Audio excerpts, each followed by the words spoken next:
Selamat datang di Relika Historia. Hari ini kita akan menyelami salah satu perang paling berdarah, penuh intrik, dan masih berbekas hingga sekarang. Tapi kali ini, kita tidak hanya melihatnya dari satu sisi, melainkan dari dua sisi, Kristen dan Islam. Mari kita mulai kisahnya.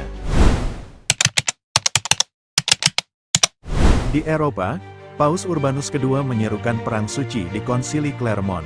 Ia berkata, "Wahai kaum Kristen, tanah suci kita telah dinodai. Yerusalem kota Tuhan berada di bawah cengkeraman orang kafir. Aku menyeru kalian, bangkitlah, angkat salib, dan jadilah prajurit Kristus. Siapapun yang berangkat, dosanya akan diampuni." Ribuan ksatria, petani, hingga pengangguran ikut serta dengan janji, dosa mereka akan diampuni bila berangkat. Sementara di dunia Islam, kekuasaan berada di tangan dinasti Seljuk. Dunia Islam saat itu lebih maju dalam ilmu, arsitektur, dan perdagangan. Namun, terpecah belah antar emirat. Bagi Kristen, ini misi untuk merebut Yerusalem. Bagi Muslim, ini hanyalah invasi asing yang tiba-tiba, dari orang-orang yang dianggap barbar. Dengan puluhan ribu tentara salib berangkat ke Yerusalem, perjalanan penuh penderitaan, kelaparan, penyakit, bahkan saling membunuh di jalan. Menurut sudut pandang Kristen adalah ini kisah heroik perjalanan jauh demi membebaskan tanah suci, dan setibanya di Yerusalem mereka percaya sedang menjalankan kehendak Tuhan.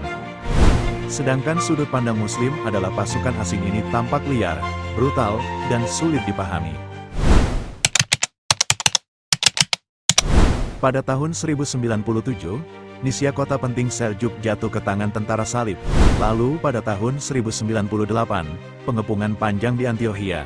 Namun akhirnya Antiokhia direbut meski dengan penderitaan luar biasa. Menurut Kristen, menganggap mukjizat, tanda Tuhan bersama mereka. Dan menurut Muslim, guncangan besar, tapi juga awal kesadaran bahwa musuhnya tidak bisa diremehkan.